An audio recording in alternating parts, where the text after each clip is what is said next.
আজকের ভিডিওতে আমরা একটা বিখ্যাত নোভেল আলোচনা করব। নোভেলটা হচ্ছে আ টেল অফ টু সিটিজ, যেটা লিখেছেন চার্লস ডিকেন্স। এইটা একটা হিস্ট্রিক্যাল নোভেল বা ঐতিহাসিক নোভেল। ঐতিহাসিক নোভেল বা হিস্ট্রিক্যাল নোভেলের যেই বিশেষ বৈশিষ্ট্য আছে তা হলো একটা সাধারণ গল্পের মধ্যে ইতিহাস ব্লেন্ড করা থাকে বা কোনো ঐতিহাসিক ঘটনা ব্লেন্ড করা থাকে এবং সেই ঘটনার ইফেক্টে নোভেলের প্রোটাগনিস্টদের ওপর প্রভাব পড়ে। তো এই যে হিস্ট্রিক্যাল নোভেলটা আছে আর টেল অফ টু সিটিজ, এইটা কানেক্টেড আছে কার সাথে? ফ্রেঞ্চ রিভলিউশনের সাথে। অর্থাৎ আমরা সবাই পড়েছি ফরাসি বিপ্লব সম্পর্কে, সেই ফরাসি বিপ্লবের সঙ্গে কানেক্টেড।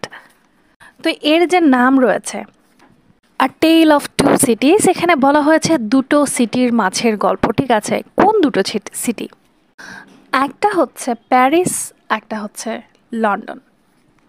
তো এই গল্পের ঘটনা প্রবাহটা আমরা শুরু করি। চলো, শুরু হয় 1775-এ। মিস্টার জার্ভিস লরি, যিনি টেলসন্স ব্যাংকে কাজ করেন, তিনি একটা মিশনে ফ্রান্স যাচ্ছেন, ইংল্যান্ড থেকে ফ্রান্স যাচ্ছেন। সেখানে যাওয়ার পূর্বে ডোভার নামের এক জায়গায় সে যায় এবং সে সেখানে যায় একটা উদ্দেশ্যে। সে দেখা করতে যায় লুসি ম্যানেটের সঙ্গে। এখানে ইনি হচ্ছেন আমাদের গল্পের নায়িকা। তো এই লুসি ম্যানেটের সঙ্গে সে কেন দেখা করতে গেল ফ্রান্স যাওয়ার পথে হঠাৎ করে? কারণ সে সেখানে যাওয়ার পূর্বে একটা মেসেজ পায়। মেসেজে লেখা রিকল টু লাইফ, অর্থাৎ প্রাণ ফিরে পেয়েছে। তো কেন এই মেসেজটা সে পায় এবং কি বৃত্তান্ত, সেটা আমরা এখনই জানতে পারবো। সে সেখানে গিয়ে লুসির সঙ্গে দেখা করে। দেখা হওয়ার পর জানায় লুসিকে যে তার বাবা আলেকজান্ডার ম্যানেট বেঁচে আছে। অর্থাৎ এই যে ম্যানেট পরিবার অর্থাৎ লুসিরা, এরা জানতেন আলেকজান্ডার ম্যানেট মৃত। ঠিক আছে, তো অনেক দিন পরে সে জানতে পেরেছে যে তার বাবা বেঁচে আছে। কারণ এই আলেকজান্ডার ম্যানেট, এনাকে 18 বছর ধরে বাস্তিল দুর্গে বন্দি করে রাখা হয়। এই বাস্তিল দুর্গ হচ্ছে ফ্রান্সে। সে আরও জানায় যে তাদের এক পুরনো চাকর, যার নাম ছিল ডেফার্স, যে কিনা চাকর ছিল একসময় লুসির বাবার, সেই ডেফার্সের একটা ওয়াইন শপ আছে। আসলে ওয়াইন শপটার নামে তার চারপাশে হচ্ছে বিপ্লবী কর্মকাণ্ড ঘটতে থাকে, আমরা যতদূর জানতে পারি পরবর্তীতে। আর এই যে ডেফার্জ আছে, এর বউয়ের নাম মাদাম ডেফার্জ। তো এই ডেফার্জ অর্থাৎ তোমার বাবার পুরাতন চাকর তোমার বাবাকে সিক্রেটলি বাঁচিয়ে নিয়েছেন বাস্তিল দুর্গ থেকে বা বাস্তিলের কারাগার থেকে, এবং তার ওয়াইন শপের উপরে রাখা রয়েছে তোমার বাবাকে। আমরা তোমার বাবাকে ফ্রান্স থেকে ফিরিয়ে আনতে যাব। এরপরে আমরা দেখতে পাই লুসি তার আঙ্কেল লরিয়ের সাথে প্যারিস যায় তার বাবাকে খুঁজতে। যখন সে পৌঁছায় তার বাবার কাছে, সে সেখানে বসে জুতা বানাচ্ছিল একটা অন্ধকার রুমে। তো সে এত বছর বাস্তিলে থেকে পাগল প্রায় হয়ে গেছিল। সে লুসিকে চিনতে পারছে না। অনেক কষ্টে লুসির গোল্ডেন হেয়ার বা সোনালি চুল দেখে তার মনে হয় যে এটা হয়তো তার মেয়ে, মানে একটু ফ্যামিলিয়ারিটি অনুভব করে সে, কারণ তার ওয়াইফেরও গোল্ডেন চুল ছিল। তো কিছু কিছু ঘটনা তার মনে পড়তে থাকে। তারপরে কি হয়, লুসি তার বাবাকে নিয়ে প্যারিস থেকে লন্ডন চলে আসে। এই ঘটনাটুকু এখানেই মনে করো শেষ। এরপরে চলে আসে, শিফট হয় সিন পরবর্তী ঘটনায়। 1780 সালে আমরা দেখতে পাই লন্ডনের ঘটনা। আমরা সেখানে দেখি চার্লস ডার্নে নামের এক ব্যক্তির ওপর কেস চলছে কোর্টে। চার্লস ডার্নে আসলে ফ্রান্সের লোক। সে ব্রিটেনে এসেছে গুপ্তচর হয়ে, এই কারণে তার ওপর চার্জেস এসেছে এবং সে সেটা কোর্টে লড়ছে।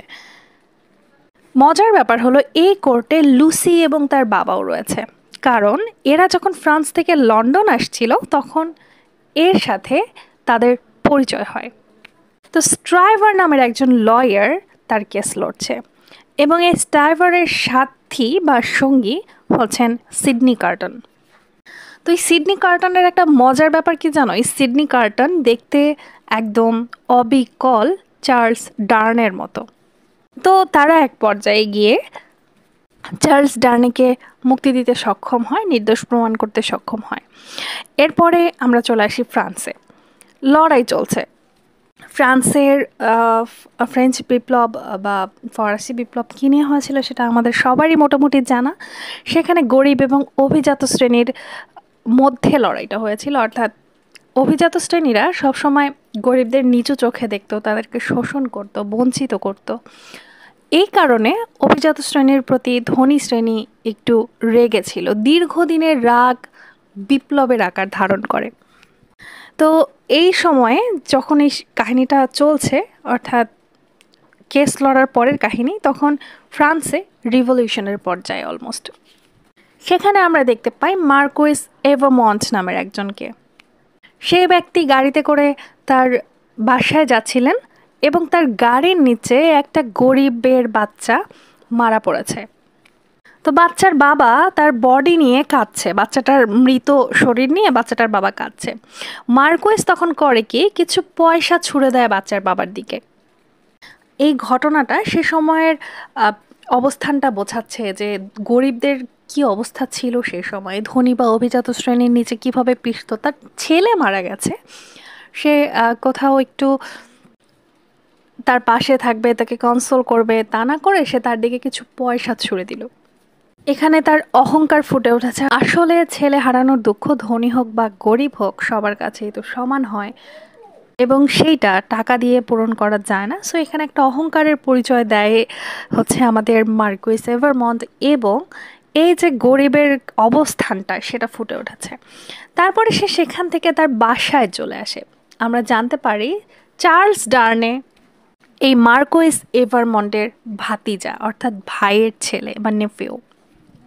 তার আসল নাম হচ্ছে চার্লস এভারমন্ট।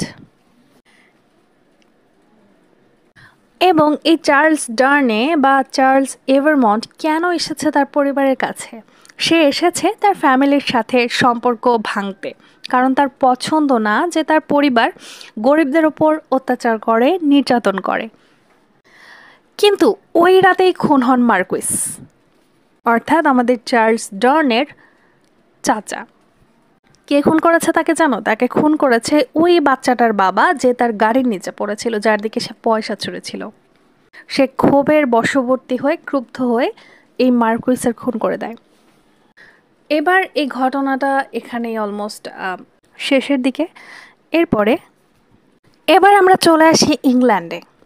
এই যে আমাদের নায়িকা আছে লুসি, এই মেয়েটার প্রেমে পড়েছে তিনজন, ঠিক আছে? কে কে? চার্লস ডার্নে, স্ট্রাইভার অর্থাৎ ওই লয়ারটা, এবং সিডনি কার্টন, যিনি কিনা দেখতে চার্লস ডার্নের মতো ছিলেন। তো স্ট্রাইভার লুসিকে প্রপোজ করতে যায়, বুঝে লরি তাকে ওয়ার্ন করে যে সে হয়তো অ্যাকসেপ্ট করবে না। কিন্তু অন্যদিকে আমরা দেখতে পাই সিডনি কার্টন বলতে থাকে লুসি যে তাকে সে ভালোবাসে। এই সিডনি কার্টনের পাস্টে কিছু খারাপ আছে, কিন্তু সে লুসির সামনে অলওয়েজ নিজেকে ভালো প্রেজেন্ট করে, এবং সে এখন ভালোই বলতে গেলে। অন্যদিকে এই লুসিকে নিয়ে যখন দুজন মারামারি করছে, সিডনি কার্টন এবং স্ট্রাইভার, তখন সেখানে মাঝখান থেকে চার্লস ডার্নে এসে জিতে যায়। অর্থাৎ সে লুসিকে বিয়ে করার পারমিশন পেয়ে যায়। কার কাছ থেকে? লুসির বাবা মিস্টার ম্যানেটের কাছ থেকে। কিন্তু ম্যানেট জানে না যে এই চার্লস ডার্নে আসল পরিচয় কী, বা সে এভারমন্ট ফ্যামিলির অংশ, এই কিছুই জানে না। বিয়ের দিন জানতে পারে যে এই চার্লস ডার্নে এভারমন্ট বাড়ির ছেলে। এখানে একটা ঘটনা ঘটে। এই কথাটা শুনে সে সেই সময়ে পাগল হয়ে যায় যে সময়ে তার মেয়ে এবং তার জামাই হানিমুনে।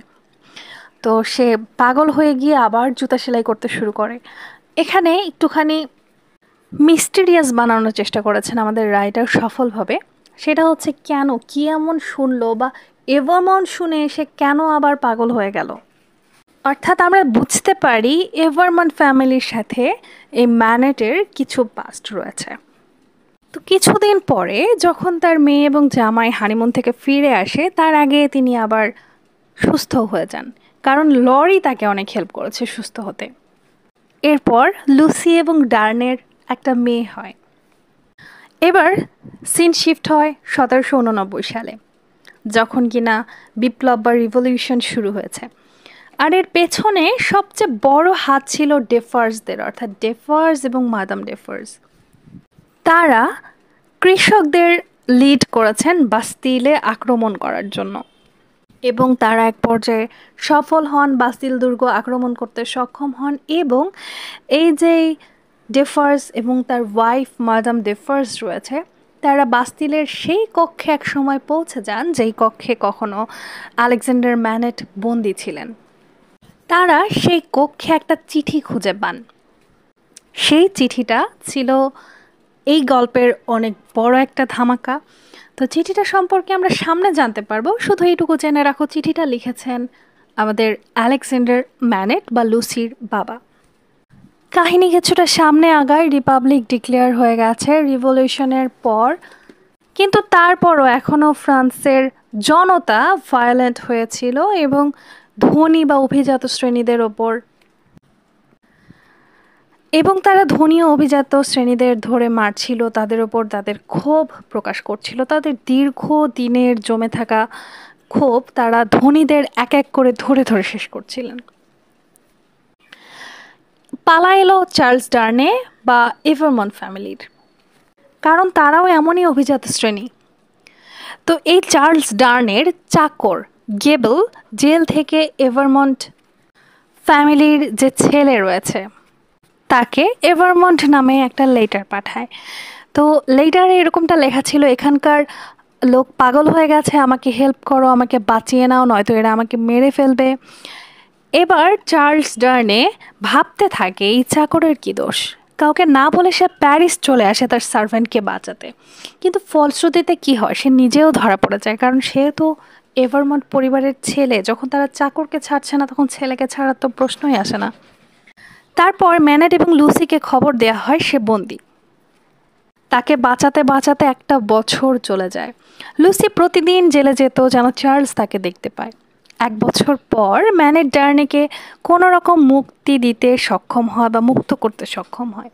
তবে যে রাতে সে ফ্রি হয় ও রাতেই সে আবার বন্দি হয়ে যায়, কারণ এবার তার উপরে আবারও চার্জ লাগিয়েছে। কিন্তু এবার কে চার্জ লাগিয়েছে জানো? এবার তার উপর চার্জ লাগিয়েছে ডিফার্স পরিবার। তো এখন এখানে একটা প্রশ্ন থেকে যায় যে ডিফার্স ফ্যামিলি এত বছর ধরে হেল্প করছিল, লুসির বাবাকে বাস্তিল থেকে উদ্ধার করেছে, সে ডিফার্স ফ্যামিলি কেন তাদেরই জামাই চার্লস ডার্নেকে বন্দি করতে চায় বা মারতে চায়? কি এমন কারণ? কারণ আমরা তো অতীতে দেখে এসেছি যে ডেফার্স পরিবার ম্যানেট পরিবারের প্রতি বেশ লয়াল ছিল। তাহলে কি এমন হলো যে তার এই পুরাতন সার্ভেন্ট তার জামাইকে বন্দি করতে চায়? এবার একটা মজার ঘটনা ঘটে। তোমাদের এই সিডনি কার্টনকে মনে আছে, যে কিনা দেখতে একদম চার্লস ডার্নের মতো ছিল, লুসিকে ভালোবাসতো এবং লুসিকে প্রমিস করেছিল সে তার সমস্ত খারাপ সিচুয়েশনে তার পাশে থাকবে। সে এখনও লুসির জন্য সব করতে পারে। চার্লসকে মুক্ত করার চেষ্টা করে সে। এরপরে সিন শিফট হয় কোর্টের দিকে। আমরা সেখানে দেখতে পাই ডেফার্সরা সেই চিঠিটাকে কোর্টে পেশ করে, সেই চিঠিটা যেটা তারা বাস্তিল থেকে পেয়েছিল, অর্থাৎ আলেকজান্ডার ম্যানেটের লেখা চিঠি। সেই চিঠিতে আমরা এমনটা জানতে পারি যে ডার্নে রয়েছে না, এভারমন্ট পরিবারের ছেলে, লুসির হাজব্যান্ড, সেই ডার্নের বাবা এবং চাচা ছিলেন টুইন। তারা ছিলেন এভারমন্ট ব্রাদার্স। তারা এক গরিব পিজেন্টস বা গরিব কৃষকের মেয়েকে রেপ করে এবং তার পুরো পরিবারকে মেরে দেয়। আর ডার্নে সেই ফ্যামিলিরই ছেলে, অর্থাৎ এভারমন্ট ফ্যামিলির ছেলে, আর তার পরিবার এরকমটা করেছে। এবং ম্যানেট সব কিছু জেনে গেছে বলে তাকে বাস্তিলে বন্দি করে দেয়। এই কারণেই ম্যানেট আবার পাগল হয়ে গেছিল এটা শুনে যে ডার্নে আসলে এভারমন্ট পরিবারের ছেলে। কারণ চার্লস ডার্নে তার পরিবারের সাথে সম্পর্ক ভেঙে দিয়েছিল এবং সে তো অত্যাচারী ছিল না। সো আমরা এখানে এই লেটারটার ভুল ব্যবহার দেখতে পাই। এখানে একটু ট্র্যাজিক্যালি কিছু ঘটে, সেটা হচ্ছে চার্লস ডার্নেকে মৃত্যুদণ্ডাদেশ দেওয়া হয়। কোর্ট চার্লস ডার্নের মৃত্যুদণ্ডের আদেশ দেয় এবং ম্যানেট এই ঘটনায় প্রচণ্ড কষ্ট পায় যে তার কারণে এই ছেলেটার আজকে এই অবস্থা। এখন আমরা দেখতে পাই সিডনি কার্টনের হিরোগিরি, ঠিক আছে? সে লুকিয়ে ডিফার্স শপে চলে যায়, ওই ওয়াইন শপটা। সেখানে গিয়ে লুকিয়ে লুকিয়ে সে ডিফার্স ফ্যামিলির কিছু গোপন প্ল্যানিং শুনে ফেলে। ম্যাডাম ডিফার্স প্ল্যান করছিলেন, তিনি ডিফার্সকে বলছিলেন এর পরের নেক্সট টার্গেটটা কে হবে, লুসি নাকি তার মেয়ে? এখানে প্রশ্ন উঠে যায় কেন এই মাদাম ডিফার্স লুসিকে এবং তার মেয়েকে মারতে চায় এবং কেন সে চার্লস ডার্নেকে মারার জন্য এত মরিয়া হয়ে উঠেছে, মানে তার কি সম্পর্ক? এখানে ঘটনা আমরা জানতে পারি ওই যে মেয়েটার রেপ হয়েছিল পিজেন্ট গার্ল, তার একটা বোন ছিল, তিনি হচ্ছেন ম্যাডাম ডিফার্স, যে কিনা কোনো রকমে বেঁচে পালাতে সক্ষম হন। তো সে প্রতিশোধ নিচ্ছেন তার বোনের মৃত্যুর। আর যেহেতু ডার্নে এভারমন্ট পরিবারের ছেলে এবং লুসি এবং তার মেয়েও সেই পরিবারের অংশ, তাই সে তাদের পুরো পরিবারটাকে শেষ করে দিতে চাচ্ছে। এইদিকে লরি এবং সিডনি প্ল্যান করে যে তারা কোনোভাবে ডার্নেকে নিয়ে ইংল্যান্ড পালাবে। চালাকি করে সে চার্লসের কাছে জেলে চলে যায়। কে চলে যায়? কার্টন, এবং বেহুশ করে চার্লসকে। সে চার্লসের কাপড় বদলে নিজে চার্লস সেজে বসে। আমরা প্রথমেই বলেছি চার্লস এবং সিডনি কার্টন দেখতে একই চেহারার। তারপরে সে চার্লসকে পাঠিয়ে দেয় ইংল্যান্ডে, অর্থাৎ চার্লসের জায়গায় এখন সে নিজে এসে বসেছে। অন্যদিকে আমরা দেখতে পাই ম্যাডাম ডিফার্জ সে লুসির ক্ষতি করার চেষ্টা করে, লুসির সার্ভেন্টের সাথে তার হাতাহাতি হয় এবং সেই এক পর্যায়ে পিস্তল বের করে এবং তার পিস্তলের নিজের গুলি তাকে কোনোভাবে লেগে যায় ধস্তাধস্তির সময় এবং ডিফার্জ মারা যায় এবং সেই শব্দে ওই সার্ভেন্ট কানে ঠসা হয়ে যায়। এবং তারপর সবাই ইংল্যান্ডে চলে আসে, অর্থাৎ ম্যানেট ফ্যামিলি, লুসি তার হাজব্যান্ড, তার বাবা, সবাই। এইদিকে গিলেটিন নামের মেশিনে সে সময় মৃত্যুদণ্ড দেওয়ার প্রচলন ছিল। সিডনি মরতে চলে যায় কারণ সে লুসিকে প্রমিস করেছিল সব সময় তোমাকে হেল্প করব। সে মরতে মরতে ভাবে এটা তার করা একটা গ্রেট কাজ। এবং আমরা দেখতে পাই চার্লস ডার্নের বদলে এখানে সিডনি কার্টনের মৃত্যুদণ্ড হয়। মৃত্যুদণ্ড হয় বলতে আমরা দেখতে পাই আর কি যে সে নিজের মৃত্যুকে বরণ করার জন্য প্রিপেয়ার হয়ে যায়। তো এখানে কিছু কিছু ক্রিটিক্স মনে করেন যে সিডনি কার্টনই এই নোভেলটার আসল হিরো। তোমাদের কি মনে হয় এই নোভেলটার আসল হিরোকে, চার্লস ডার্নে নাকি সিডনি কার্টন? নোভেলটা তো এখানেই শেষ হয়ে যায়, কিন্তু প্রশ্ন একটা থেকেই যায়, গল্পের হিরো কে ছিল? আশা করছি পুরো এক্সপ্লেনেশনটা তোমরা বুঝতে পেরেছো, এই নোভেলটা সম্পর্কে একটু হলেও বুঝতে পেরেছো, ধারণা পেয়েছো। যদিও একটা নোভেল পড়া এবং তার সামারি শোনা একরকম নয়, তবুও আমি চেষ্টা করেছি ইনফরমেটিভ করার, এবং আরও ভেতরে কিছু কাহিনী আছে যেগুলো তোমরা নোভেল পড়লেই জানতে পারবে। যদি আমি অত বড় করে বানানোর চেষ্টা করি তাহলে ফুল নোভেলটাকেই তুলে দিতে হবে। সো আশা করছি তোমাদের কাছে ভিডিওটা ভালো লাগবে। আর তোমরা যদি তোমাদের পরীক্ষার জন্য সাজেশন এবং তার অ্যান্সারের পিডিএফ কিনতে চাও তাহলে অবশ্যই আমার সাথে যোগাযোগ করতে পারো, তোমাদের পিডিএফ দেওয়া হয়ে গেছে। সেখান থেকে আশা করা যায় তোমরা 80% কমন পাবে। সো তোমরা যদি শেষ মুহূর্তে কিছু প্রিপারেশন নিতে চাও তো অবশ্যই আমাদের থেকে পিডিএফটা কালেক্ট করতে পারো। এতক্ষণ সঙ্গে থাকার জন্য অসংখ্য ধন্যবাদ। দেখা হচ্ছে পরবর্তী কোনো এক্সপ্লেনেশনে। আমাদের সাথে থাকতে তোমরা চাইলে আমাদের অফিসিয়াল গ্রুপ এবং প্রত্যেকটা বর্ষের আমাদের আলাদা কিছু গ্রুপ রয়েছে, সেখানেও জয়েন থাকতে পারো। তোমরা বিভিন্ন ইনফরমেশন সেখানে জানতে পারবে, বিভিন্ন সমস্যার সমাধান পেতে পারো। ভিডিওটা এখানেই শেষ করছি।